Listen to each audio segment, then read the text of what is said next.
The morning sun poured softly over the Carson Ranch, casting long, honey-colored rays across the dusty corral fences. In the stillness of dawn, the only sound was the low creak of wood and the slow breath of an old horse standing by the gate, ribs visible beneath his fading coat, eyes clouded yet piercing. Callie Rae Thornwell, the ranch's matriarch, stood in silence before him.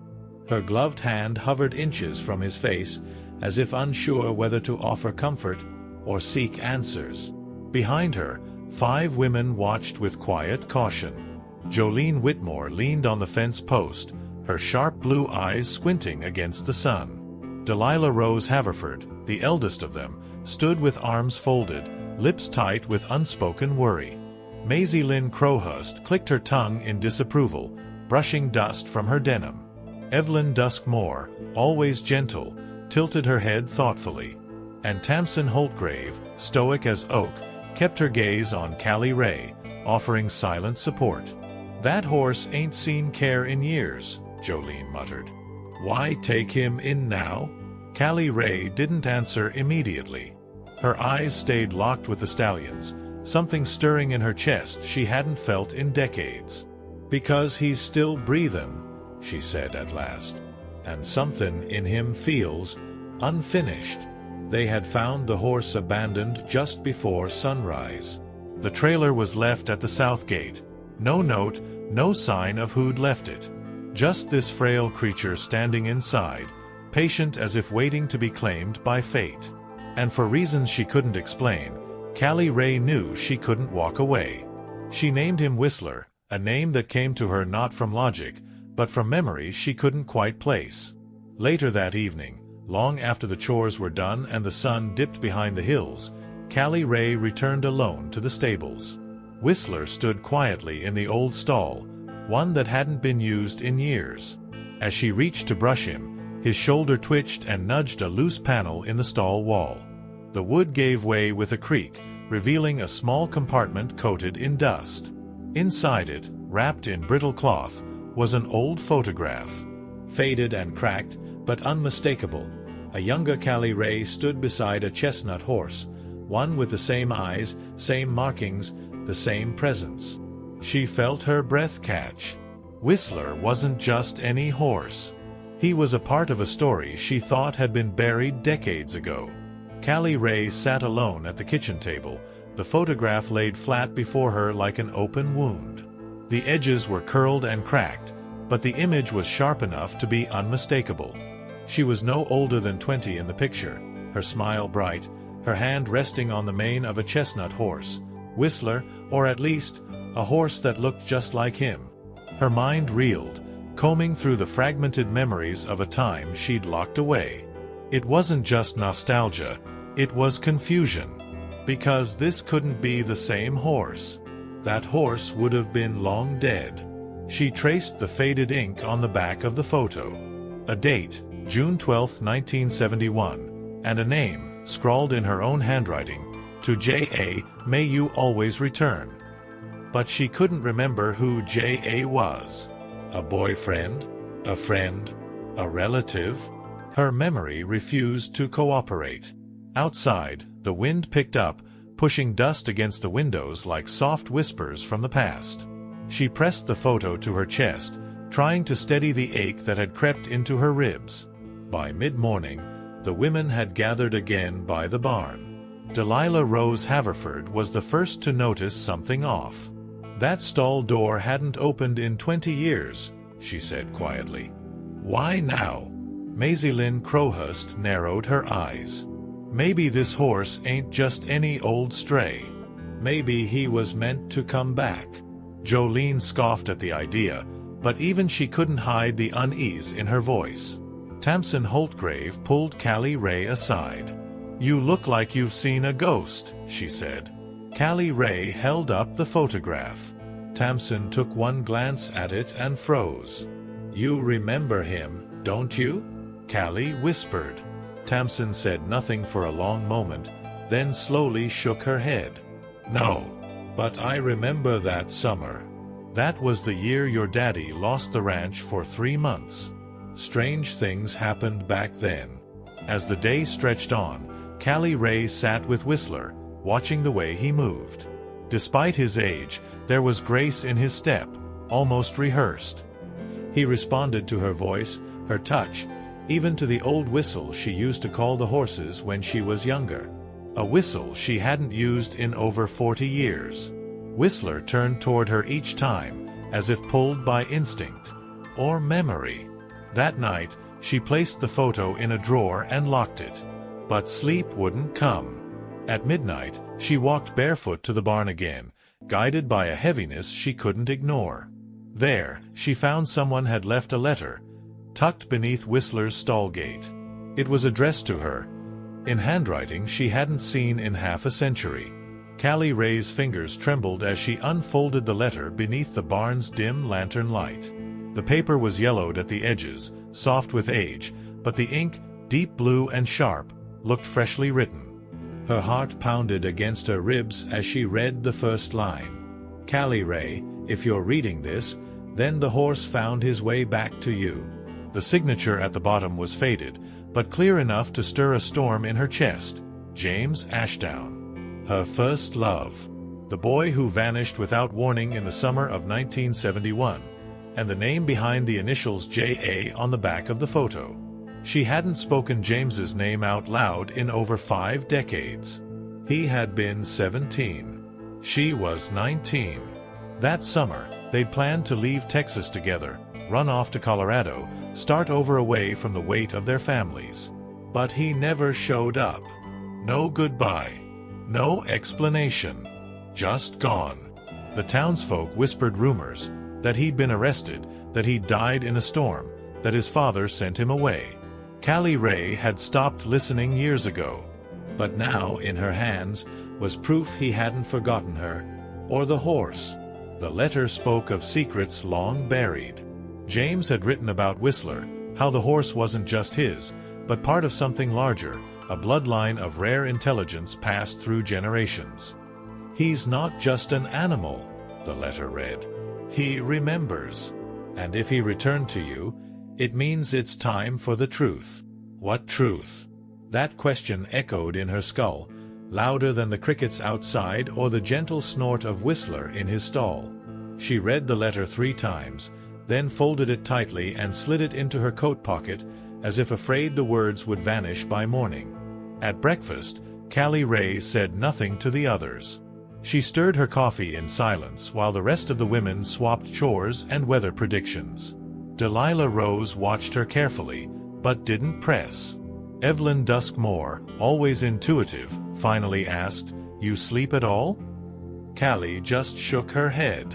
"Just restless," she said. No one mentioned the letter. Later that day, while tending to the north fence, Loretta June Ashdown arrived, unannounced and unexpected. Her boots were worn, her face weathered, but her posture was unshakable. She looked at Callie Rae with a strange mix of relief and regret. "I heard Whistler's back," she said plainly. "That means we have unfinished business." Callie Rae felt her breath catch again. Loretta, James's sister. And she hadn't seen her since the day James disappeared. The kitchen felt colder than usual, even under the warmth of the midday sun. Callie Rae poured 2 cups of coffee, her hands steady despite the storm inside her. Loretta June Ashdown sat at the table, the same way she used to as a girl, back straight, eyes sharp, lips sealed. Time had carved deep lines into her face, but those eyes hadn't aged a day. They still held that same edge of knowing, of holding something back. "I never thought I'd see you again," Callie said, setting a cup in front of Loretta. The silence that followed was long and heavy. Finally, Loretta spoke. "Neither did I. But when I heard someone brought in a horse named Whistler, I knew it had to be him. Or close enough." She sipped the coffee slowly. "I wasn't sure you'd remember." Callie reached into her coat pocket and placed the letter on the table.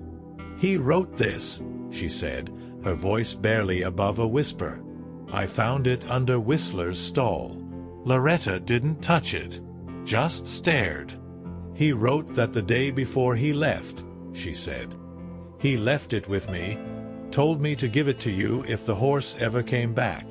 Her voice cracked then, barely perceptible. "I never thought he would." Callie's throat tightened. "Why didn't you tell me?" she asked. "Why didn't you say something all these years?"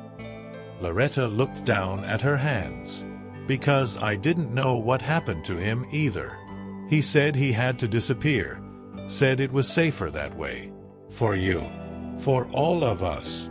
Callie leaned forward. "Safer from what?" But Loretta didn't answer. She only stared out the window, toward the barn where Whistler stood, still and calm in the shade. Outside, Maisie-Lynn Crowhurst and Raylene Dustgrove were walking the fence-line, chatting quietly until they noticed the two women through the window. "That's Loretta June, ain't it?" Raylene asked. "Lord, she vanished the same time James did." Maisie-Lynn frowned.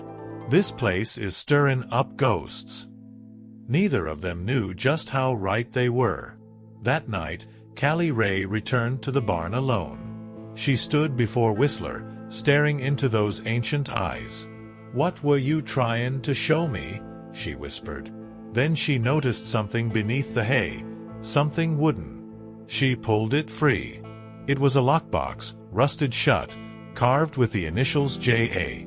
She didn't open it. Not yet. Because deep down, she knew, whatever was inside would change everything. The lockbox was heavier than it looked. Callie Rae carried it into the house as if it might break apart in her hands, or in her heart. She set it down on the old oak table, the one that had survived 3 generations and more heartbreaks than anyone dared to count. The initials J.A. carved on the top were faded, almost forgotten by time, but she traced them like a prayer. James Ashdown. The boy she loved. The ghost she never buried. She didn't open it right away. The others had gone to bed, the ranch blanketed in the quiet hush of midnight. Outside, the wind sighed low against the walls, and the barn lantern flickered once before settling into stillness.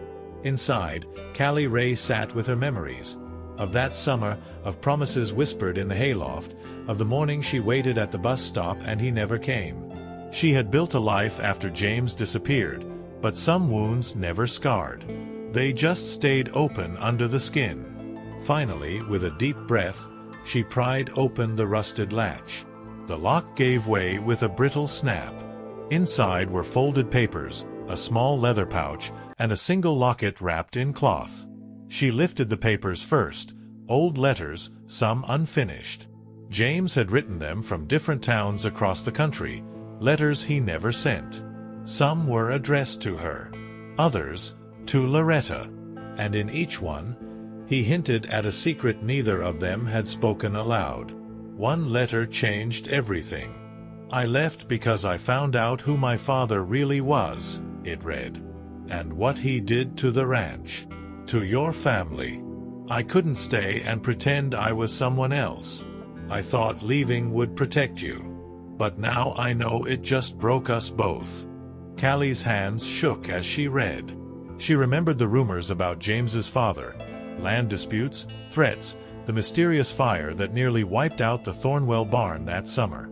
The pouch held documents, property records, bank statements, and one deed transfer with forged signatures. James's father had tried to take Carson Ranch, and when he couldn't, he sabotaged it from within. And James had run to stop it, not out of fear, but guilt. The last item in the box was the locket. She opened it slowly. Inside was a tiny photo of a baby. On the back, in James's handwriting, "Her name is Opaline. She's yours too, Callie." Callie Rae dropped the locket, her breath stolen. Somewhere out there, she had a daughter, and she had never even known. Morning came slow, like a weight pressing down on the walls of the ranch house. Callie Rae sat on the porch steps, the locket clutched in her hand, its chain wrapped tight around her fingers. The sky was painted in soft pinks and oranges, but she saw none of it. All she could see was the face in that photograph, a baby she never held. A daughter she never knew she had. Opaline. The name echoed in her mind like a forgotten lullaby. She tried to remember. Tried to go back to those nights with James. The heat of July, the secret meetings in the barn, the way his eyes lit up when he talked about leaving Texas. But there had been no talk of children. No signs. And when he disappeared, there had only been grief, raw and unexplainable. Had she been pregnant? Could she have lost the baby and buried it in memory? Or had someone taken her child from her without her knowing? Inside, Loretta June Ashdown stood at the kitchen sink, her back rigid. When Callie Rae entered with the locket, she didn't speak. She simply placed it on the table. Loretta stared at it for a long moment, then exhaled slowly. "He told me not to tell you," she said at last. "Said it would hurt more than help. Said you were already broken enough after he left." Callie's voice was low. "So she's real?" Loretta nodded. "Born in Colorado. A ranch nurse delivered her. James left her with a couple he trusted, people who couldn't have children of their own. Said it was the only way to keep her safe." Her voice cracked. "He was planning to come back. To bring her to you. But then, he never made it." Callie Rae felt her knees buckle slightly as she sat down. "Do you know where she is?" "No," Loretta whispered. "I tried finding her after James died. But the couple moved. Changed their names. There were no records left behind. Only the name he gave her." She paused. "Opaline Greystone. That's all I know."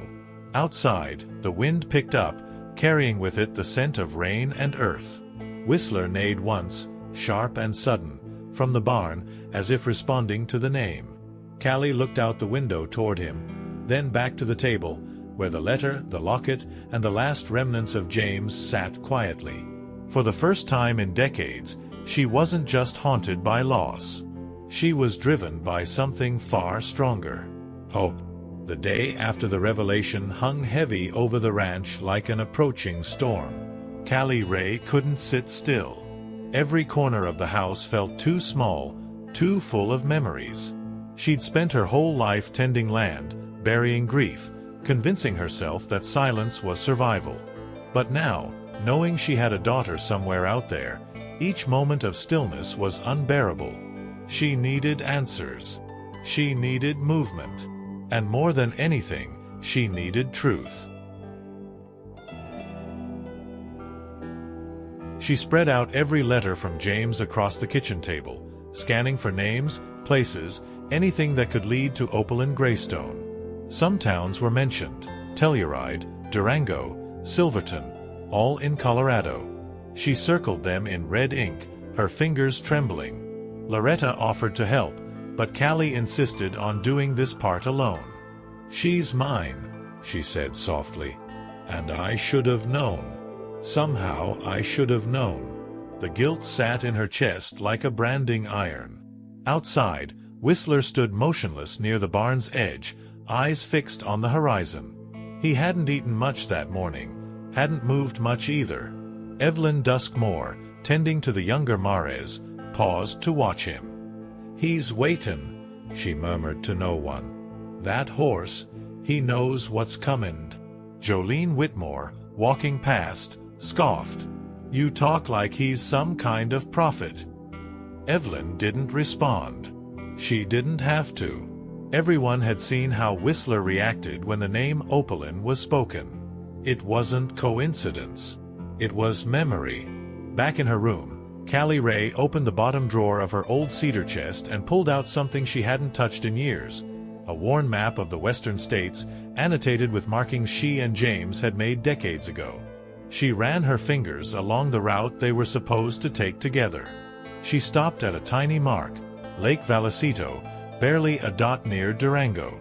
There, in faded pencil, James had scribbled, "Safe House." She made her decision before the sun hit the highest point. She would go. She didn't know if she'd find anything, or if this lead would vanish like the others, but she had to try. That night, she packed a small bag, maps, letters, the locket. As she zipped the canvas shut, Loretta entered the room. "You sure about this?" she asked. Callie Rae nodded. "I've never been more sure." In the silence, Loretta placed a folded paper into her palm. "If you find her," she whispered, "tell her her father never stopped loving her." Callie Rae said nothing, but her heart had already started walking west. The drive out of Texas was long and silent, broken only by the rhythmic hum of tires against asphalt and the occasional country song flickering in and out of static on the radio. Callie Rae gripped the wheel with steady hands, her eyes fixed on the horizon. The map James once marked sat folded on the seat beside her, a ghost of plans never fulfilled. She hadn't been to Colorado in over 50 years, but every mile felt like a step closer to something buried and alive. As the landscape shifted from open plains to dense evergreens, Callie Rae's thoughts wandered. She imagined what Opaline might look like now. Would she have James's eyes? Her stubbornness? Had she grown up knowing she was adopted, or did she live her whole life feeling like something was missing? The questions came in waves, each one heavier than the last. And yet, beneath it all, there was something new blooming in her chest, hope wrapped in fear. She stopped for gas in a small mountain town just outside Durango. While filling the tank, she caught sight of a bulletin board by the station's entrance. Dozens of community flyers, bake sales, church meetings, missing pets, but one caught her attention. A photo. A woman, mid-40s, auburn hair tied back in a braid. The headline read, "Local vet, Opaline Greystone, hosts free equine clinic for seniors, this Sunday at Vallecito." Callie Rae froze. Her heart slammed against her ribs. She took a shaky step closer, rereading the name twice. It couldn't be a coincidence. She tore the flyer from the board and stared at the address. The event was just 2 days away, and only 15 miles from the old safehouse James had marked on the map. Back in her truck, Callie sat in stunned silence. For years, she believed her story had ended the day James disappeared. But now, it was opening again, in a new chapter she never expected to write. She rested her hand over the locket in her coat pocket. Her voice broke into a whisper. "I'm coming, baby girl." That night, she found a modest motel by the lake and checked in under her own name. She didn't want to hide. She didn't want to wait any longer than necessary. As she lay in the quiet room, the smell of pine drifting through the cracked window, she didn't sleep. And in the early dark before dawn, she saw Whistler, in her dream, standing at the edge of a forest trail, looking back at her like he'd been leading her here all along. The morning sun over Vallecito glistened off the lake like shards of glass. Callie Rae stood at the edge of a modest field where a small group of locals had gathered, ranchers, older couples, a few teenagers, each with their horses, waiting for the free equine clinic to begin. Her hands clutched the flyer she had found 2 days earlier, now wrinkled and faded from being folded and refolded in her coat pocket. Her breath caught in her throat as she scanned the crowd, searching for a face she had never seen but somehow already knew. Then she saw her. Opaline Greystone stood near a white mare, gently wrapping a bandage around its foreleg. Her hair was the exact shade of James's, pulled back in a long braid, and when she looked up, Callie Rae saw it, the unmistakable curve of her jaw, the quiet focus in her eyes. Her entire being screamed of someone Callie had once loved with every part of her soul. It was like watching the past breathe again. Callie didn't move right away. She stood frozen, overwhelmed by the weight of years, by everything unspoken and undone. Opaline laughed gently at something a young boy said. Her voice, soft, kind, warm, cut straight through Callie Rae's defenses. She could feel her knees threaten to buckle. But then, as if pulled by some invisible thread, Opaline turned, and their eyes met. Neither of them looked away. Opaline tilted her head slightly, curious but calm. She stepped forward, brushing dust from her jeans. "Can I help you, ma'am?" she asked, her tone polite, professional. Callie Rae swallowed hard. Her voice came out cracked. I think I knew your father." A long pause. Eveline blinked, taken aback. "James?" she asked cautiously. Callie nodded. "Yes, James Ashdown." Silence fell between them like snowfall. Slow, heavy, intimate. Eveline's expression shifted from curiosity to disbelief, then to something deeper, recognition, maybe. Her lips parted, but no words came. She looked down at the locket around Callie Rae's neck, identical to the one she'd had since childhood. She raised her hand slowly to her own chest, where the same chain rested. They both looked at each other's lockets, then back into each other's eyes. Tears welled before either of them spoke. "I think," Eveline whispered, "you're the woman in my father's stories." Callie Rae stepped forward, her voice trembling, "And you're the child I never got to hold." In that moment, two lives, broken and scattered by time, finally came together. Not in explanation, but in understanding. The porch of Eveline's cabin overlooked the quiet waters of Vallecito Lake. Pines swayed in the breeze, and the scent of cedar mixed with the soft hum of birds in the trees. Callie Rae sat in an old rocking chair, her hands wrapped around a warm mug of coffee. Across from her, Eveline rested on the steps, elbows on her knees, her eyes distant but soft. The silence between them no longer felt uncertain. It felt like peace.